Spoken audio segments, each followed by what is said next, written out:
Había pesimistas que decían que ya la literatura en lengua española había cumplido una especie de etapa, que había pasado a vivir un ocaso y que ya no interesaba fuera del ámbito de la propia lengua.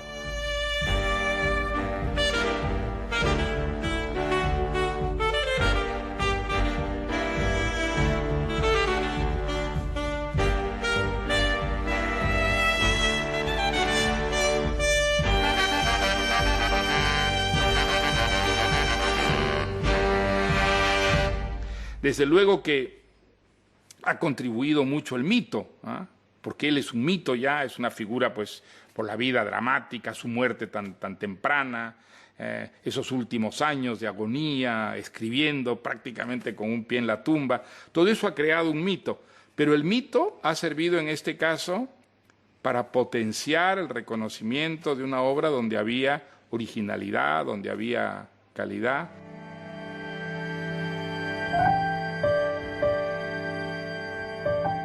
Así que muchos escritores ensimismados en su obra y sus premios, pues Roberto jamás hablaba de esto y hablaba de... Es decir, que tenía infinidad de intereses, tenía un gran sentido del humor. Roberto podía ser extraordinariamente cariñoso, adoraba a los niños, especialmente a sus hijos, un enamorado de las mujeres, un celebrador de la vida. Y la gente tenía la idea de un tío raro, con un abrigo largo, sus gafitas, ¿no? La figura humana de Roberto, claro, no despertaba un interés de, hostia, qué tío. Bajo su apariencia modesta, tenía unas firmes convicciones que manifestaba en sus textos. En los textos avanzaban resueltamente. Él avanzaba de un modo más cauto en la conversación, se entregaba menos. Te podrá gustar o no, pero pocos escritores tienen mundo propio, tienen un universo propio, con reglas propias, que en cualquier cosa que pase en su mundo pasa a su manera.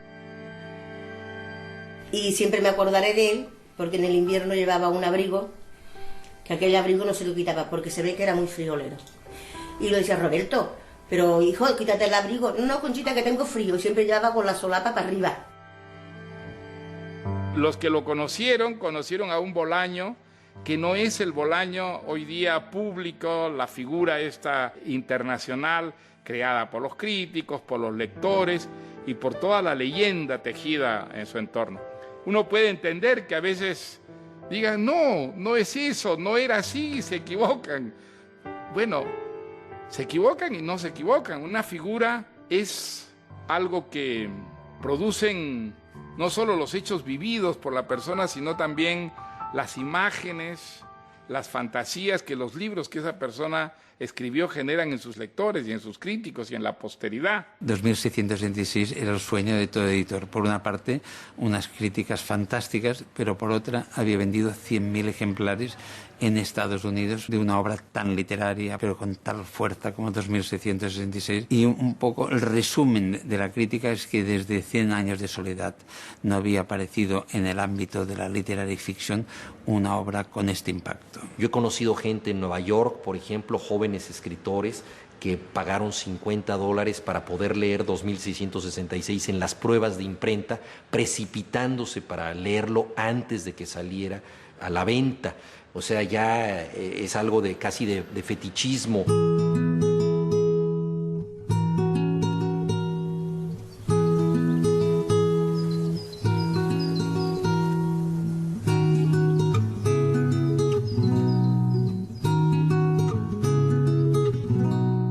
El 28 de abril de 1953 nace Roberto Bolaño en Santiago de Chile. Es hijo de León Bolaño, transportista y exboxeador, y de Victoria Ábalos, profesora de matemáticas. Un año después, su hermana Salomé se sumará a la familia. Su madre, de la que hereda el hábito de la lectura, contaba que Roberto aprendió a leer él solo a los 3 años y que a los 7 había escrito la historia de unas gallinas que ante el asombro de otros animales se enamoraban de un pato.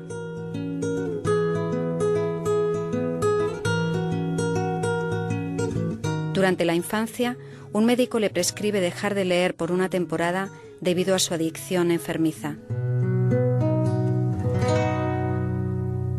En 1968, la familia se traslada a México DF. Allí Roberto pasa su adolescencia, principalmente entre los libros de la biblioteca pública y entre los volúmenes de diversas librerías que visita asiduamente. Callejea, no tiene ninguna dificultad de adaptación al nuevo entorno y comienza su búsqueda fundamental. Quiere llevar una vida de poeta, sin plantearse el futuro que esta elección le va a deparar. Una apuesta a ciegas.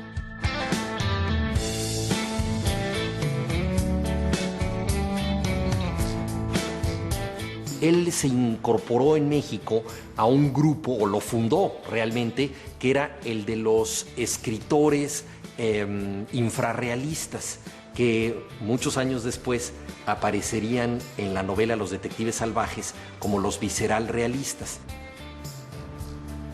Los infrarrealistas eran, digámoslo así, autores punk, muy rebeldes, muy radicales, iban a actos culturales a reventarlos. Recuerdo una lectura de Octavio Paz en la que ellos llegaron, quizá pasados de copas, y empezaron a gritar: Octavio Paz es un idiota, no sé qué, y los tuvieron que sacar para que prosiguiera la lectura. Hacían este tipo de happenings, de provocaciones, hicieron una revista literaria. México era entonces un lugar muy importante desde el punto de vista del cruce de referencias culturales.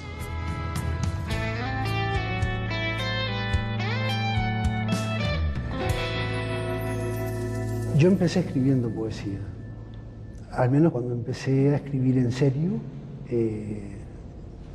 cuando la apuesta era a vida o muerte, que es una forma un poco exagerada de decirlo, pero bueno, se parece. Lo que escribí era poesía, y leí muchísima poesía. Y siempre he admirado las vidas de los poetas, esas vidas tan desmesuradas, tan arriesgadas.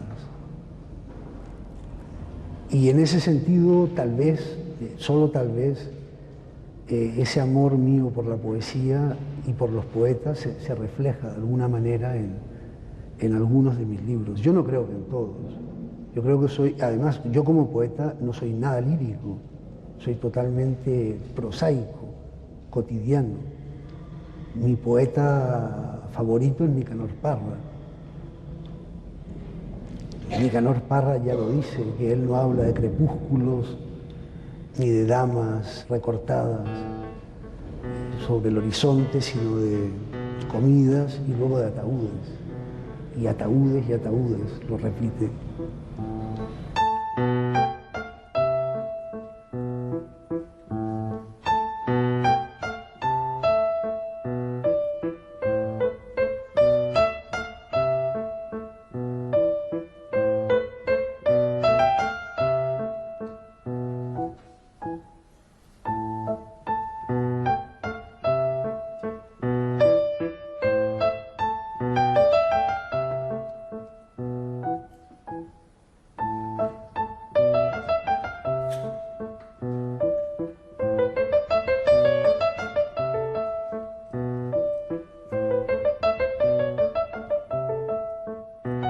El oficio de escribir es un oficio poblado de canallas, eso más o menos todo el mundo lo intuye, pero es que además está poblado de tontos, que no se dan cuenta de la fragilidad inmensa, de lo efímero que es. Es decir, yo puedo estar con 20 escritores de mi generación y todos están convencidos de que son buenísimos y de que van a perdurar. Cuando él escribía críticas era muy parricida, criticaba mucho a las generaciones anteriores, lo que es siempre sano. La única manera como los hijos se liberan y alcanzan su propia personalidad es matando a los padres, o sea que eso puede ser un rito que él cumplió a cabalidad. Y al mismo tiempo no se puede decir que no fuera generoso, porque había escritores de las generaciones anteriores con los que era muy entusiasta, ¿no? Por ejemplo, Borges tiene cosas muy brillantes sobre Borges, sobre Cortázar también. Era una persona muy formada en cuanto a lecturas y además que tenía el atractivo de tener un bagaje de vida muy interesante, porque había venido a México antes del golpe de Estado en Chile, pero regresó a Chile durante el golpe de Estado.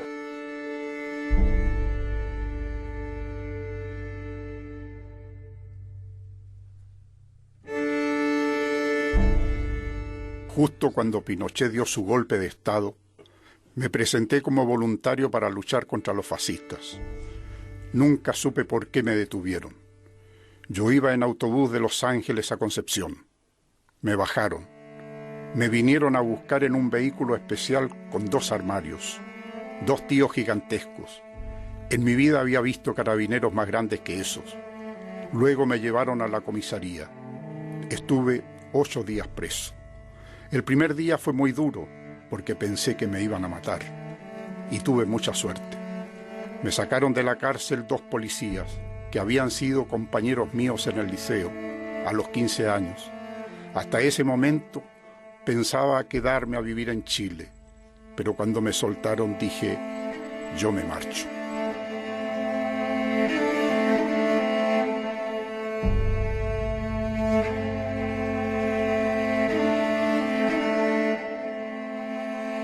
Roberto, por su parte, en México descubrió el amor, descubrió la literatura, se hizo escritor, entró en los talleres literarios, comenzó a publicar.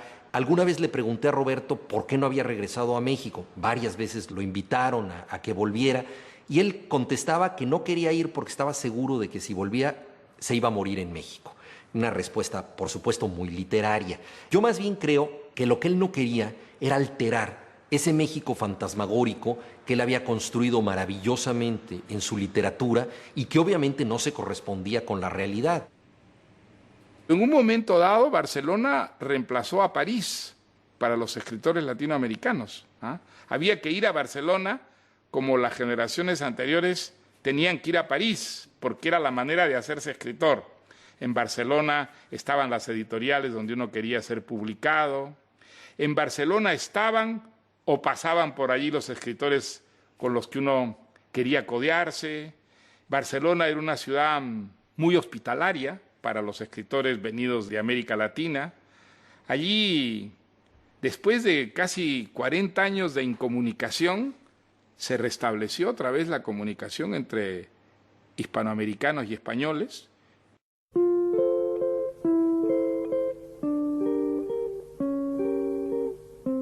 Tras la separación de sus padres, Roberto en 1977 viaja a Barcelona como inmigrante económico. Llega para cuidar a su madre enferma.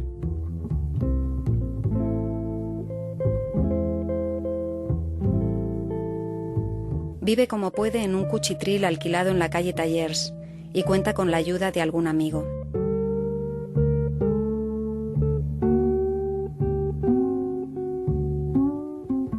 Para Antoni García Porta, me han conmovido tus regalos.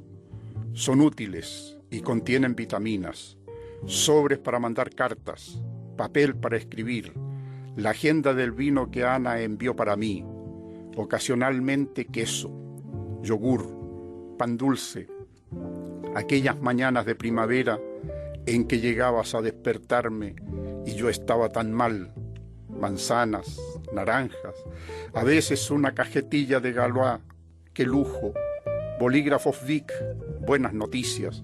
Escribo esto para darte las gracias.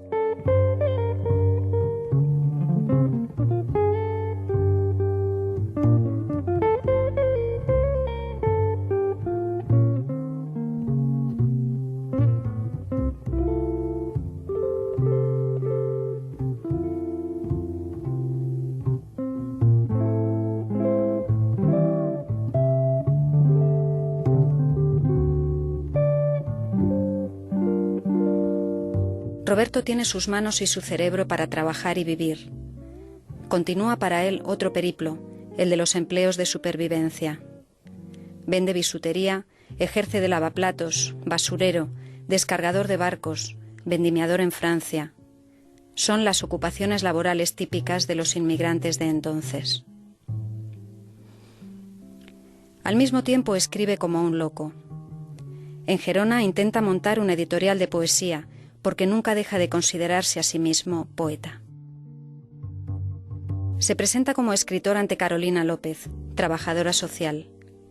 Él acaba de dejar el puesto de vigilante nocturno en el camping Estrella de Mar, en Castelldefels, y la invita a compartir su vida espartana. Mientras, Roberto lo anota todo en sus libretas. Escribe y escribe. Hoy he comido tal plato, he leído este libro, hoy he conocido a Carolina.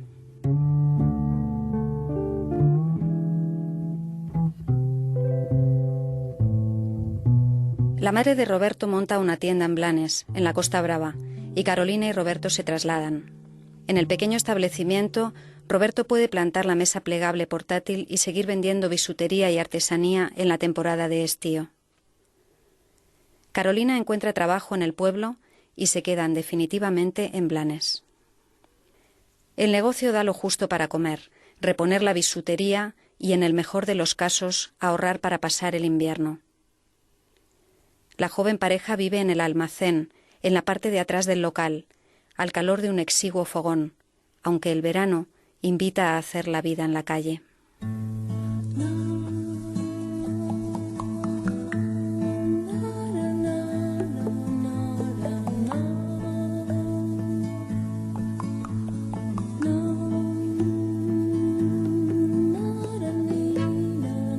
Una meravellosa impotència endormiscar amb un germà. El meu germà invisible aire. Los primeros amigos que tuve en Blanes eran casi todos drogadictos. Esto suena fuerte, pero es verdad. Hoy la mayoría están muertos. Algunos murieron de sobredosis, otros de sida. Cuando yo los conocí, eran muchachos jóvenes y guapos. Ellos me dieron la bienvenida, digamos, la bienvenida oficial al pueblo, y luego me la dieron sus madres y sus padres, que llegaron a Blanes buscando un futuro para sus hijos.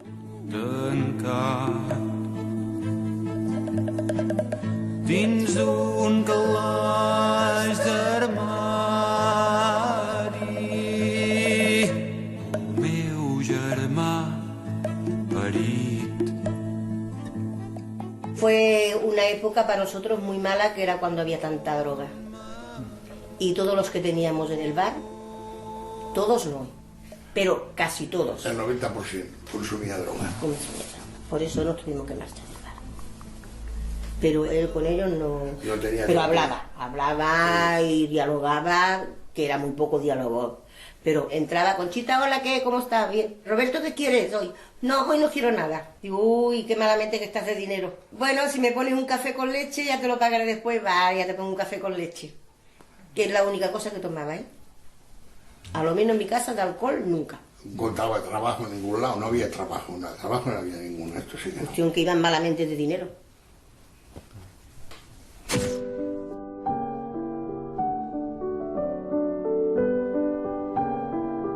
Carolina y Roberto tienen en 1990 a su primer hijo, Lautaro.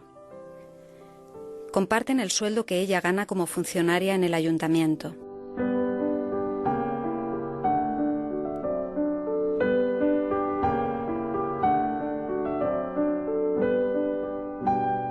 En 1992 se empieza a manifestar la enfermedad hepática que cercaría la salud de Roberto.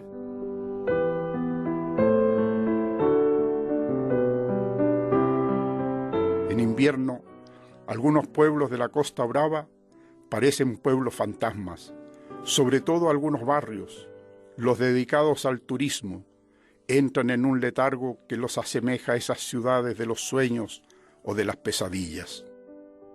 Mientras, el escritor colecciona rechazos de editoriales.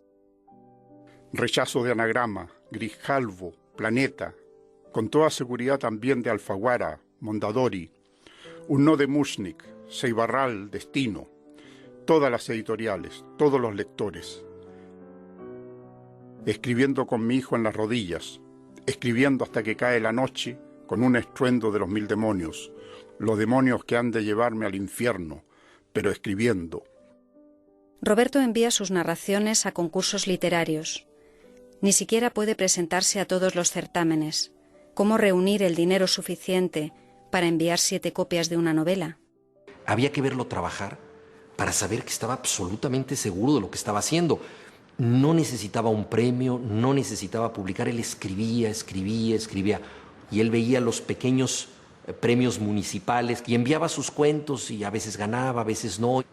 Yo participé en un concurso hace muchísimos años y obtuve una 3ª mención. Se publicó el libro con el ganador y las menciones. Todos eran escritores desconocidos, menos la primera mención, que no el ganador. La primera mención era de Antonio Di Benedetto.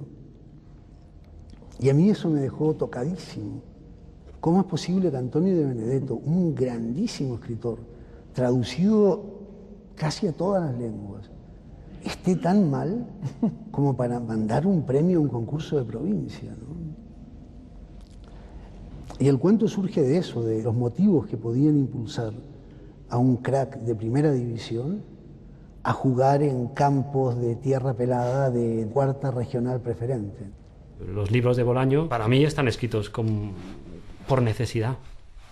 Una, la de comer para el escritor, y otra, la de que da la sensación de que no sabía hacer otra cosa, de que no podía hacer otra cosa que contar lo que contó. Siempre pienso que si escritores como estos no escriben, imagínate la cantidad de cosas que se les ha quedado dentro, como uno camina incómodo con tanto mundo en potencia sin sacar, ¿no? Un día recibimos un sobre con un manuscrito, La literatura nazi en América, que lo presentaba a nuestro premio de novela. Entonces lo leí, me gustó mucho, pero no dio tiempo a las primeras deliberaciones del jurado porque casi inmediatamente recibimos una carta suya diciéndole que lo había contratado en otra editorial, cosa que me sorprendió un poco, me enojó un poco también, pero a pesar de ello pues le escribí una nota diciéndole que si pasaba por Barcelona tendría mucho gusto en hablar con él. Llegan a todas las editoriales muchos libros que suelen llamarse en el lenguaje profesional espontáneos, y este era uno de ellos. El por entonces, durante 15 años, director general de la editorial, Mario Lacruz, creía que se trataba de un ensayo. Y yo lo miré y leyéndolo comprendí que era una broma literaria y una obra narrativa, cosa que le dije a él. La mayor alegría profesional llega para Roberto en 1996, con la publicación en una editorial grande. Es tal el sentimiento de incredulidad ante la carta de aceptación que llama 2 veces a Seix Barral. ¿De verdad es que sí? A partir de entonces la espiral de creatividad y fiesta es continua y se producen los primeros encuentros de Roberto con diversos escritores coetáneos. Como era un libro muy insólito, de un autor no conocido aunque había publicado cosas, lo hice incluso informar por lectores de confianza y a todos les gustó mucho siendo un libro insólito. Y entonces contratamos el libro con una expectativa modesta pero con fe en él. Y claro, apenas empecé a leer me di cuenta que era un fake, que era en realidad un libro de ficción con un juego un poco borgiano, ¿no? De inventar unos autores, inventar unos libros, comentarlos y a través de los comentarios de esos libros inventados por él mismo contar una historia que es una ficción, un libro muy inteligente, muy brillante, original, cargado de ideas, de ironía, de humor. Yo le dije que si no tenía compromiso con ellos o con nadie, pues me gustaría leer su próximo libro y me dijo que no me preocupara y en efecto a los 15 días recibí Estrella distante, que me pareció una auténtica obra maestra. Ante el requerimiento del editor, Roberto duda. No sabe qué llevarle. Decide finalmente desarrollar el último episodio de la literatura nazi en América. Él siente que esa historia necesita más aire. Así escribe Estrella distante, en pocas semanas de trabajo enfebrecido. Luego me enteré que esta también había sido rehusada por otras editoriales, incluyendo la misma Seix Barral, y yo creo que estaba ya escrita. Estrella distante ya fue contratado por esta editorial, porque erróneamente la percepción que tuvimos, debo reconocerlo, María Lacruz y yo, que era un libro más para el público chileno que para todo el público, a diferencia de la literatura nazi. En la obra de Bolaño hay un encuentro crítico con el mal, no una celebración del malditismo, sino un encuentro crítico con el mal. Por ejemplo, la novela Estrella Distante es la historia de un hombre extraordinariamente sofisticado, un piloto de aviación muy culto, que es un vanguardista, que escribe poemas con la cauda de su avión en el cielo. Va escribiendo estos poemas efímeros. En ese sentido es una especie de Marcel Duchamp de la aeronáutica, y al mismo tiempo es un represor. En esa novela muestra Bolaño que el alma más sofisticada puede coexistir con la mente más represiva. Es decir, que la cultura no implica necesariamente el bien. Discutimos una vez por un título, que era Nocturno de Chile, que él quería titularlo Tormenta de mierda, como para expresar su repulsión a todo lo que significó el pinochetismo y la represión y la tortura. Pero entonces yo pensé que este título podría alejar a cierto tipo de lectores un poco más timoratos. Durante el invierno pareciera que solo ellas tienen el valor suficiente para asomarse a las calles heladas. Las veo en los bares de Blanes, o en la estación, o sentadas a lo largo del paseo marítimo, solas o con sus hijos o con alguna amiga silenciosa, y en sus manos siempre descubro un libro. Mi amigo Joan Planel, pastelero de Blanes, afirma que él nunca se enferma y que siempre está de buen humor. Lo dice mitad en serio, mitad en broma, pero lo cierto es que durante este invierno atroz es la única persona que conozco que ha permanecido inmune a la gripe. Mi amigo Joan Planel dice que el secreto está en no hacerse mala sangre y en leer mucho y trabajar mucho. Fue una relación que se fue mejorando con el tiempo, primero la visita, la compra, pagar y marchar, y esta amistad, que fue una cosa, podríamos decir, era un cliente, pequeño, pero un cliente, y empezó a descubrir más cosas. Solamente sabía que escribía, pero sin más. Él también prudentemente decía, no, estoy haciendo unas novelitas, pero en aquel momento publicaba poco. Todos tenemos la librería que nos merecemos, salvo los que no tienen ninguna. La mía es la Sant Jordi en Blanes. Una vez cada 3 días voy a husmear allí y a veces cruzo unas palabras con mi librera. Hace ya 18 años, cuando se vino a vivir a Blanes, levantó su librería y parece feliz. Yo también estoy razonablemente feliz con mi librera. Tengo crédito y generalmente me consigue los libros que le encargo. Más no se puede pedir. Siempre estaba leyendo, siempre. A todas horas. Incluso me han explicado que una vez se lo encontraron en el cine, viendo la película, y estaba viendo la película y estaba al lado del pasillo leyendo, ¿no? Y también recuerdo ahora a Narcís Serra, que tenía y aún tiene un videoclub y que era, y supongo que aún es una de las personas con mayor sentido del humor del pueblo. Y también una persona buena, con quien pasé tardes enteras hablando de thrillers que solo él y yo habíamos visto. Él solía venir, no todos los días, pero 3 o 4 veces a la semana sí. Solía tomar manzanilla con churros. Luego era una persona pues que se sentaba aquí, leía la prensa en general. Venía cuando ya casi todo el mundo había marchado para poder estar más tranquilo. Él venía como un cliente más, se interesaba por los juegos de estrategia, hablábamos sobre los juegos y tal, pero a medida que fue viniendo, pues él comentó que era escritor y tal. Entonces yo recuerdo un buen día que le dije, pero a ver, escritor, pero tú estás en segunda B, ¿no?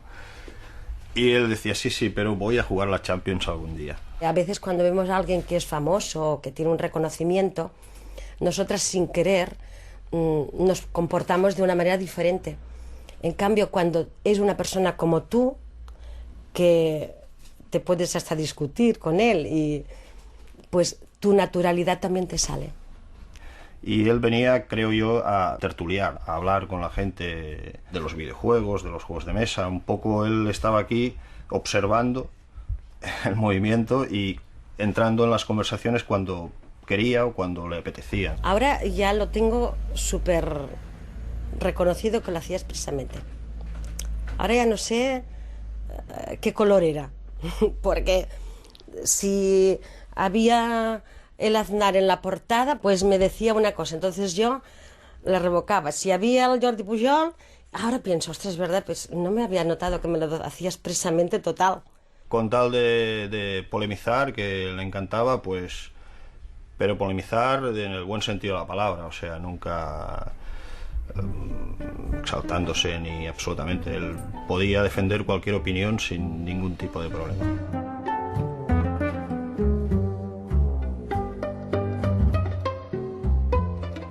¿Puede llegar a ser un autor absolutamente popular una literatura como la de Bolaño? No en lo inmediato, yo creo que es una literatura difícil. Es una literatura que tiene que crear a sus lectores, tiene que educar a sus lectores para ser verdaderamente popular.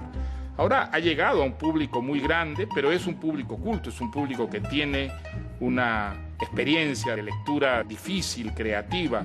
Ojalá dure y ojalá esa literatura que él escribió llegue a ser algún día popular realmente.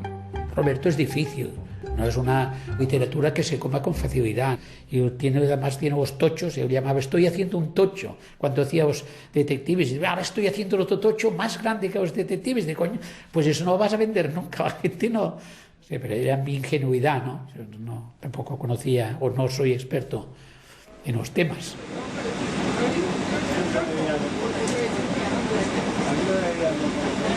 Una novela en donde lo único que solo se sostiene por un argumento y por la forma lineal de contar un argumento, o no lineal, simplemente un argumento que se sostiene en una forma más o menos archiconocida, pero no archiconocida en este siglo, sino en el XIX. Esa novela se acabó, se va a seguir haciendo ese tipo de novelas y se va a seguir haciendo durante muchísimos años. Después de la invención de Morel, no se puede escribir una novela así, en donde lo que aguanta la novela es el argumento, ¿sí? En donde no hay estructura, en donde no hay juego, en donde no hay cruce de voces. Los Detectives Salvajes, recuerdo muy bien que me la trajo aquí a la editorial un viernes y la leí sábado y domingo sin poder parar, y con esta convicción tan exaltante de estar leyendo una obra maestra, aún en papel, pero que los lectores podrán compartir estos entusiasmos. Le sugerí que se presentara a nuestro premio de novela y se lo otorgaron por unanimidad. Esto ya dio un salto cualitativo importante y luego, al cabo de unos meses, ganó el premio Rómulo Gallegos, que es el premio de mayor prestigio en América Latina, que lo habían ganado pues García Márquez, Vargas Llosa, Carlos Fuentes, Javier Marías.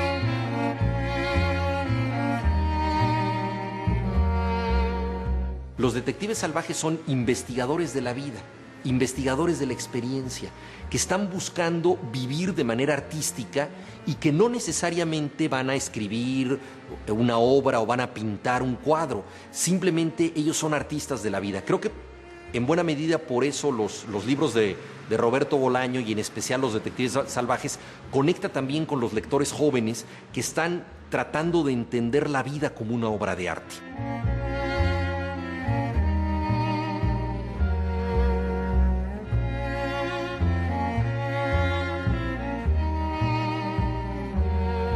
Siempre hay casualidades. Un día Velano conoce a Lima y se hacen amigos.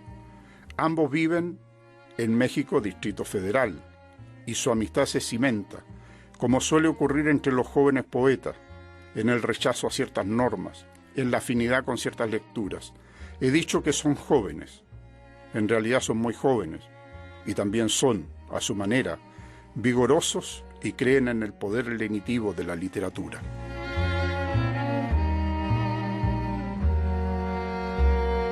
Ulises Lima era mi amigo Mario Santiago, que murió hace un año.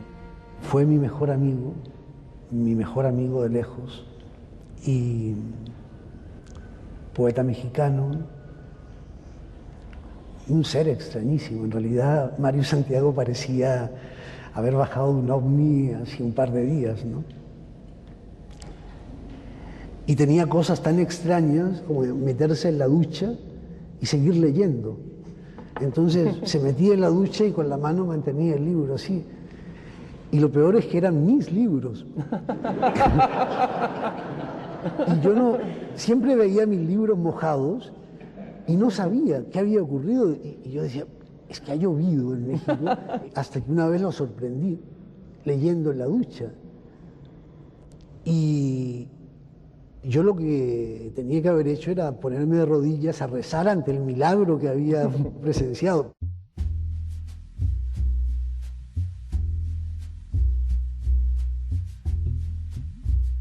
A mí Los Detectives Salvajes me pareció una gran novela, una novela ambiciosa, maravillosamente bien iniciada, sobre todo creo que esas primeras 100 páginas de Los Detectives Salvajes, la descripción de ese mundo mexicano, bohemio, semirrufianesco, marginal, está maravillosamente bien hecha.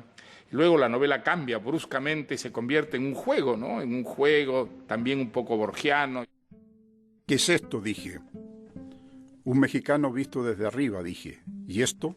Un mexicano fumando en pipa, dijo Lupe. ¿Y esto?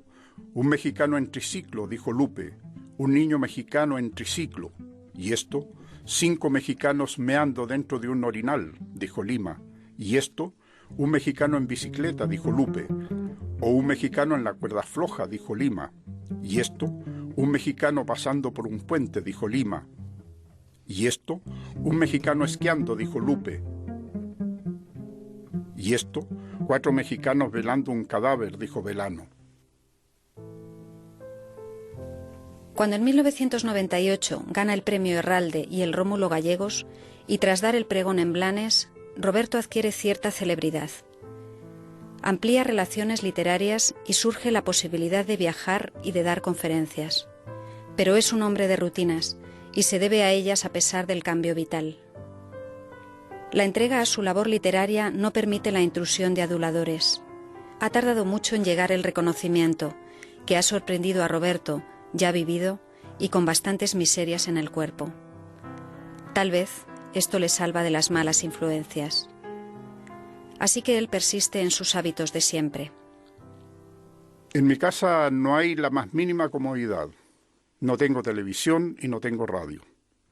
Solo tengo un computador y un Walkman, pues cuando escribo escucho música. Yo no uso la calefacción. Paso los inviernos a pelo. Hay inviernos en los que estoy escribiendo y se me hielan las manos y lo que hago es irme de mi casa. Entonces parto a donde mi mujer para poner las manos al lado de la estufa.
En 2001 la familia se completa con el nacimiento de Alexandra.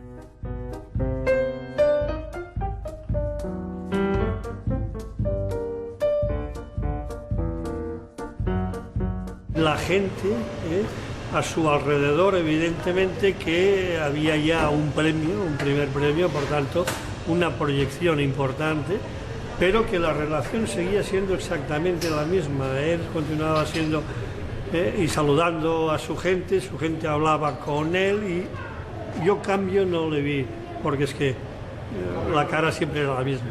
Era exactamente el mismo Roberto, con sus inquietudes y sus ganas de trabajar, pero un gran trabajador. Vemos que con el poco tiempo que empezó, la carga literaria que ha hecho. Y, por ejemplo, a veces hablaba del personaje, sí, porque ahora tengo que terminarla y tengo un personaje que no sé cómo Yo digo, pues ves a lo fácil, ¿los matas o los casas? Y el tío decía que yo era un personaje de su novela. Y el día pues que hacíamos un poco de broma me amenazaba con que me iba a matar. No me provoques porque cuando llegue a casa te asesino brutalmente y entonces nunca sé si es cierto o no. Él decía eso y con otro chico que estaba aquí, que también que lo tenía como guardaespaldas, decía él, de un matón y tal, ¿no? Al otro chico. Entonces yo no lo sé, pero hay un personaje en 2666 que se llama Santi Catalán y bueno, no sé, podría ser. Santiago Catalán quedó tan impresionado que soltó a los perros y disparó un perdigonazo al aire. Las moscas se retiraron por un momento y pudo darse cuenta de que el cuerpo era el de una mujer. Recordó asimismo que por aquella zona ya se habían encontrado cuerpos de mujeres jóvenes asesinadas. Por unos segundos tuvo miedo de que los asesinos siguieran en el lugar y lamentó haber disparado.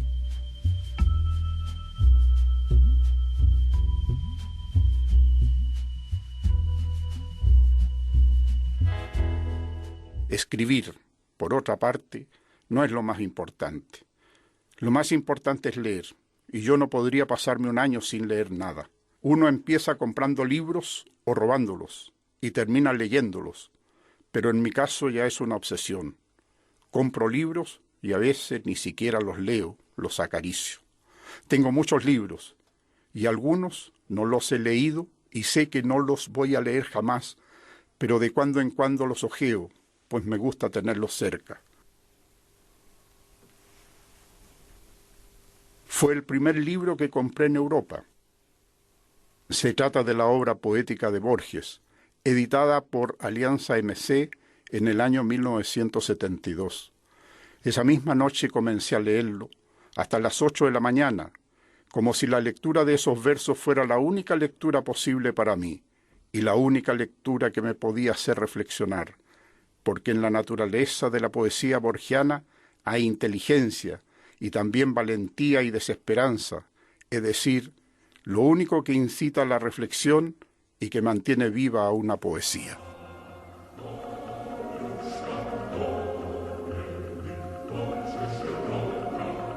Lo que le gustaba a él son los wargames y entonces digamos que a través de un tablero son réplicas exactas de batallas, en el cual tú puedes llevar un bando u otro y en el cual influye la suerte porque puedes jugar con dados y tal, ¿no?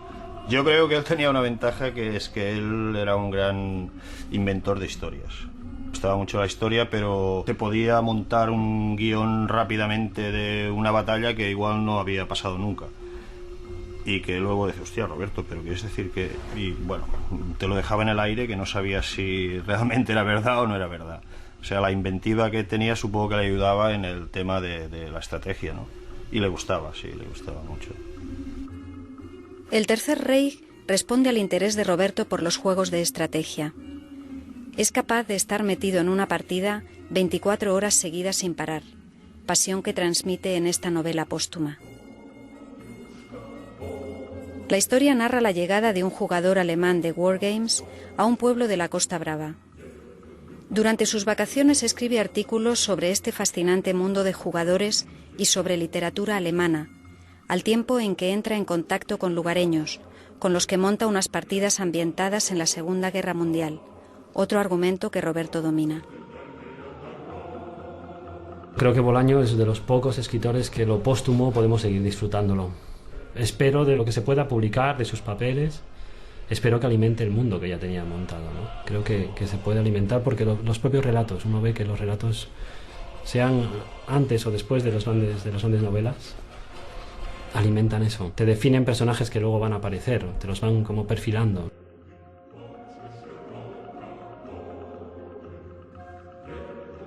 La enfermedad no da tregua a Roberto. El escritor llegará a ingerir 20 pastillas al día. Él quiere vivir, escribir. Necesita un trasplante de hígado y finalmente toma la difícil decisión de someterse a esta operación de tan alto riesgo. Hasta entonces quedará en lista de espera para recibir un órgano.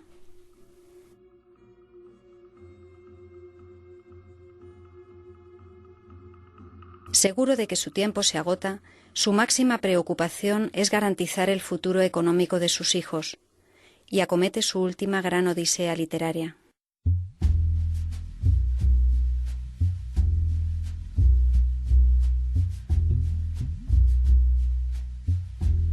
El libro tendrá más de 1100 páginas, donde se narran las pasiones de 4 profesores de literatura a la búsqueda de un escritor alemán desaparecido llamado Benno von Archimboldi.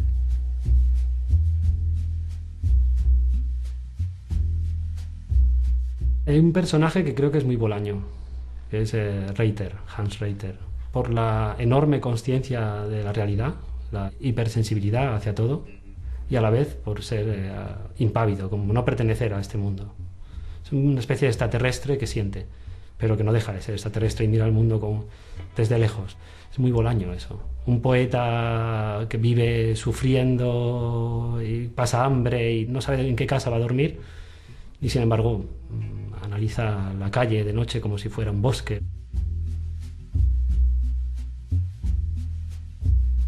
También se describe la investigación que emprende el periodista norteamericano Oscar Fate acerca de unos sobrecogedores asesinatos a mujeres en Santa Teresa, ciudad en la frontera entre México y Estados Unidos. Las mujeres atrozmente liquidadas son descritas una a una, en una prosa casi de práctica forense que rinde homenaje a las víctimas de crímenes que desde 1993 se suceden en Ciudad Juárez y que en su mayoría permanecen impunes. Me agotó el hecho de que enumerara muertes y que fuera muy rápido. Se detenían algunas que eran escabrosas y seguía enumerando. Era como... es un machaque, ¿no? Constante. Si te quedaba algo de conciencia, ahí te la ha quitado, te ha destrozado ya. Si quieres seguir, ya estás completamente entregado.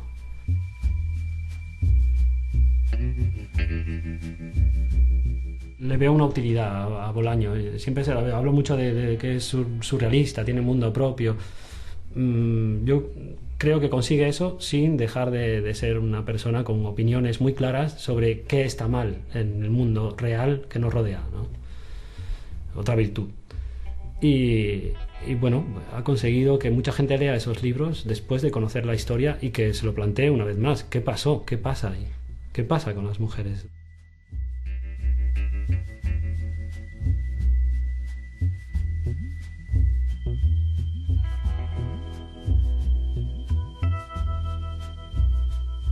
Ahí creo que el escritor estaba dándonos un toque de atención, estaba enfadado, ¿no? Si no, no se hubiera arriesgado tanto.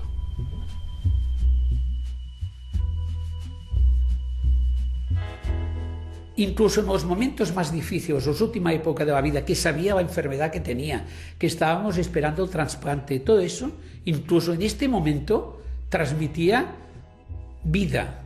Yo más bien diría que porque escribí casi la palmé.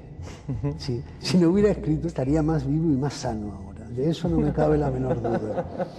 Jamás se quejó de su enfermedad ni dijo nada al respecto. Él era muy pudoroso con el tema de la enfermedad, no la mencionaba, y si acaso la mencionaba, decía algo de humor negro.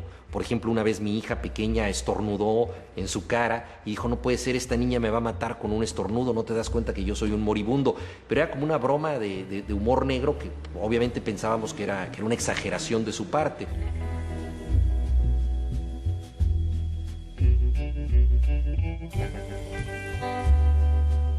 Yo soy de los que creen que el ser humano está condenado de antemano a la derrota sin apelaciones, pero que hay que salir y dar la pelea y darla. Además, de la mejor forma posible, de cara y limpiamente, sin pedir cuartel, porque además no te lo darán, e intentar caer como un valiente, y que eso es nuestra victoria. Hasta el último día, o sea, el día antes casi bien de ingresar, ¿no?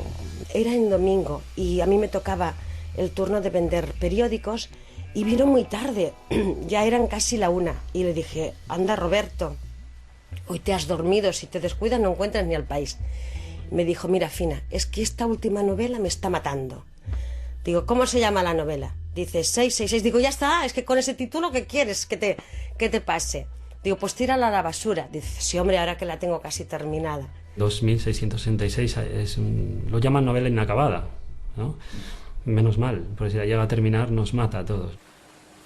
Roberto deja instrucciones de que 2666 se publique dividida en 5 libros, que se corresponden con las 5 partes de la novela, especificando el orden y periodicidad de las publicaciones, una por año, e incluso el precio a negociar con el editor. Con esta decisión, cree dejar solventado el futuro económico de sus hijos. Decidimos publicarlo en un tomo y se han vendido docenas de miles de ejemplares. Es decir, que literariamente había que hacerlo así, pero incluso económicamente también era una buena decisión.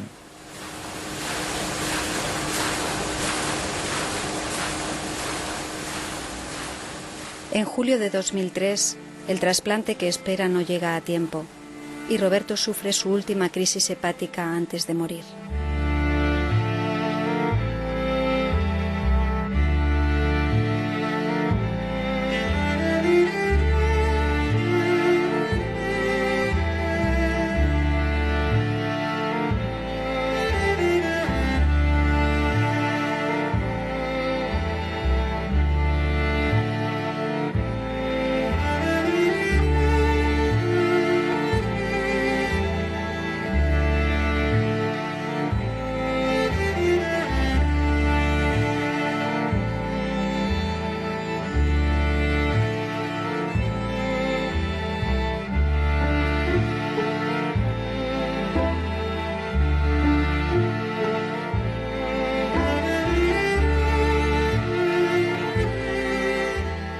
La obra buena, fuerte, de más densidad, ha hecho en Blanes, viviendo con la gente y escuchando, aunque el tema no sea de aquí. ¿Qué tiene que ver eso?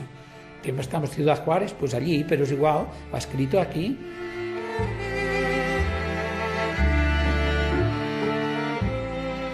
Básicamente lo que él nos está diciendo es las condiciones para que surja el arte son un coche Impala, una carretera en México, buscar a una sacerdotisa que se llama Cesárea Tinajero, avanzar rumbo a los desiertos de Sonora, y las cosas que sucedan en el camino van a ser las aventuras, los episodios necesarios para que surja el arte. Lo que venga después ya no lo cuenta. Es como el viaje a Ítaca, y cuando llega a Ítaca ya no lo cuenta.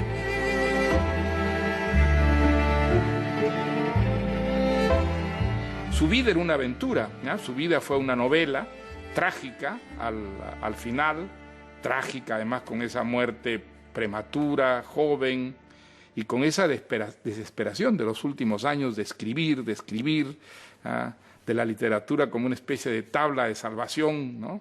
Para alguien que se va hundiendo. Pues todo eso que ha contribuido mucho a crear el mito Bolaño, yo creo que está también en su literatura y da a su literatura la gran vitalidad y el gran dramatismo que tiene, ¿no?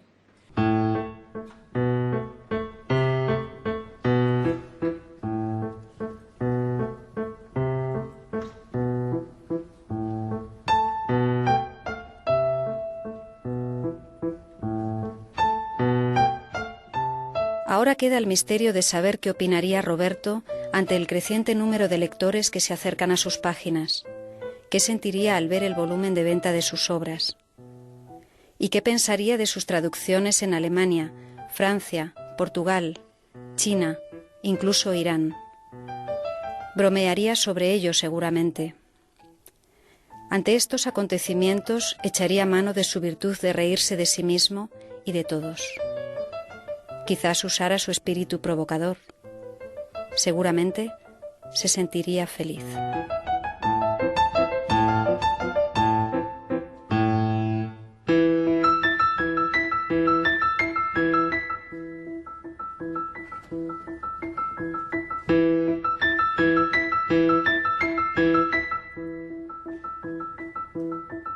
Yo creo que todos los escritores, incluso los más mediocres, los más falsos, los peores escritores del mundo, han sentido durante un segundo la sombra de ese éxtasis. Sin duda el éxtasis no lo han sentido, el éxtasis tal cual quema. Y alguien que lo siente durante un segundo y luego retorna a su mediocridad existencial, es evidente que no se ha metido en el éxtasis, porque el éxtasis es terrible. Es abrir los ojos ante algo difícil de nombrar y difícil de soportar.